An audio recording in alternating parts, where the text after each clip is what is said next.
They believed she would kneel. They believed she would break under the weight of Rome.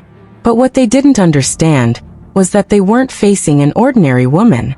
They were standing in the path of a storm. And when that storm finally rose, it would shake an empire. In the cold, mist-covered lands of ancient Britain, long before the world was ruled by Roman law, there lived tribes who valued honor above life itself. Among them were the Iceni, fierce, proud, and unyielding. And within that tribe stood a woman whose name would echo through history. Her name was Boudica. She was not just a queen by title. She was a leader by nature. Tall in stature, with piercing eyes and hair that burned like fire, she carried within her a presence that demanded respect. She did not speak like someone who feared power. She spoke like someone who understood it. Her husband, King Prasutagus, ruled alongside Rome rather than against it. It was not submission, but strategy. A fragile peace designed to protect his people and preserve his kingdom. For years, this uneasy alliance held. Rome allowed the Iceni to live with a sense of independence. And in return, the king remained loyal. But Rome was never a friend. Rome was patient. And when the king died, everything changed. According to his will, his kingdom was to be shared between Rome and his daughters. A final attempt to protect his bloodline and maintain balance. But Rome had no intention of honoring that agreement. To them, this was not a partnership. It was an opportunity. Roman soldiers marched into Iceni lands without hesitation. They did not come as allies. They came as conquerors. They seized property, claimed wealth, and crushed any voice that dared to question their authority. And then they turned to Boudica, a queen, a widow, a symbol of resistance. They dragged her before her own people, not just to punish her, but to send a message that Rome was absolute, that no one, not even a queen, could stand against them. She was beaten mercilessly. Each strike was not just against her body, but against her pride, her identity, her very existence.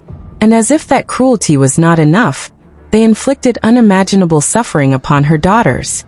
That day, Rome believed it had broken her. But what they truly did was awaken something far more dangerous. Pain can destroy a person. It can crush their spirit and leave them empty. But sometimes, pain does something else. Sometimes it transforms. It hardens. It ignites. And in Boudica, it became fire. She rose again, not as a victim, but as a force of vengeance. The fear that Rome tried to plant within her turned into fury.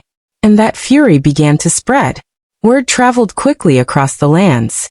From forests to villages, from warriors to farmers, the story of what Rome had done ignited anger in the hearts of many.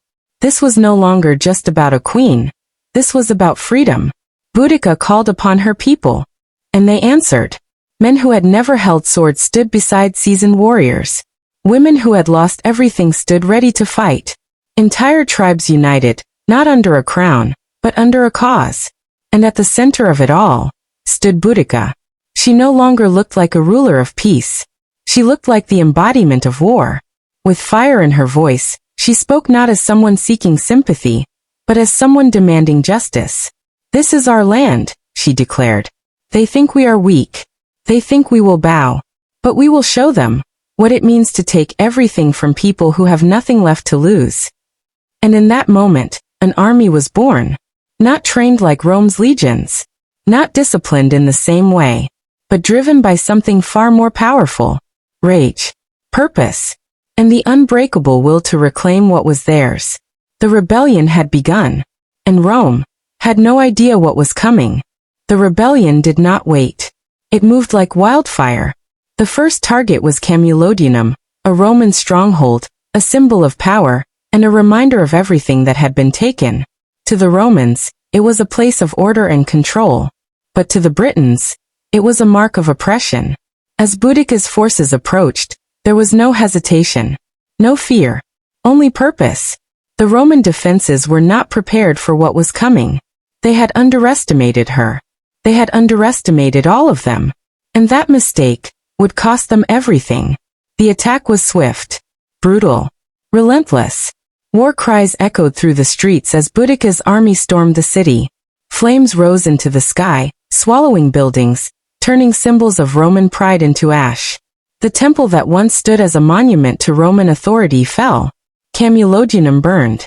And with it, Rome's illusion of control. Word spread quickly. Panic followed. This was no small uprising. This was war. The Roman governor, Gaius Suetonius Paulinus, was away at the time, leading campaigns elsewhere. And in his absence, chaos took hold. Boudica did not stop. Victory did not satisfy her. It fueled her. Her army grew stronger with each step. More joined her cause. More believed in her mission. What had begun as revenge was now a movement. The next city fell just as hard. Londinium, a growing Roman settlement, filled with wealth, trade, and ambition. But when faced with the approaching storm, the Romans made a choice. They abandoned it, left it to burn. And burn it did.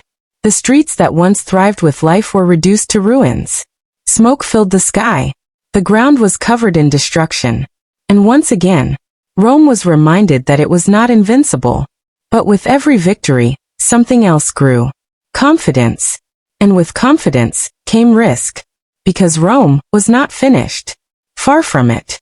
Gaius Suetonius Paulinus returned. A commander known for discipline, strategy, and control. Unlike those before him, he did not underestimate Boudica. He understood the threat she posed. And he knew that this rebellion had to end. Not with negotiation, but with force. He gathered his legions, trained soldiers, hardened by war, loyal to Rome above all else.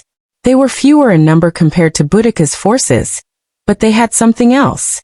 Precision, experience, and a strategy. The final confrontation was inevitable. Boudica stood before her army once more. But this time, it was different.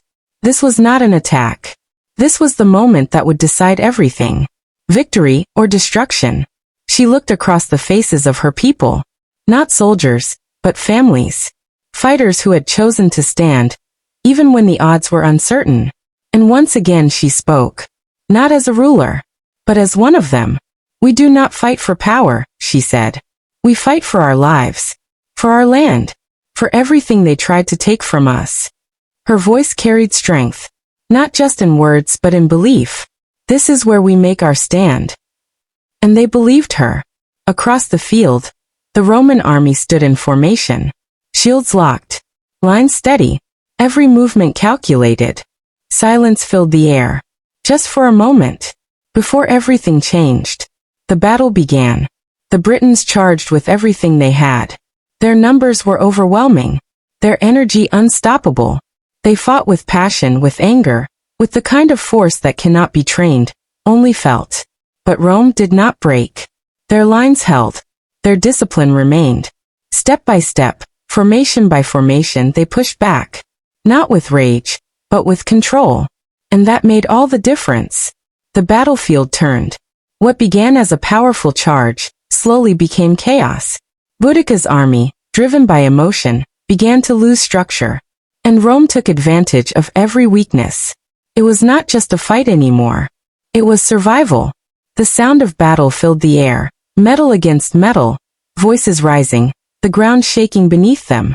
And in the middle of it all, stood Boudica. Still fighting. Still refusing to fall. But even the strongest storms do not last forever. As the battle reached its peak, the outcome became clear. Rome would not lose this day. And for the first time, the rebellion faced something it could not overcome. Defeat. But even in defeat, Boudica did not become what Rome wanted her to be. She did not kneel. She did not surrender. Because some people are not remembered for how they fall, but for how they rise, and how they fight. Until the very end. Rome may have won the battle, but Boudica became a legend. If you want to hear more untold stories like this, Backhand Index Pointing Right, subscribe now. Because the next story will be even more powerful. Audio Jungle.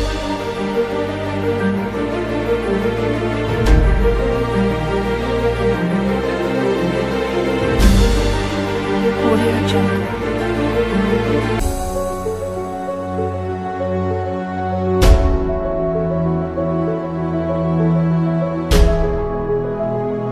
Audio Jungle.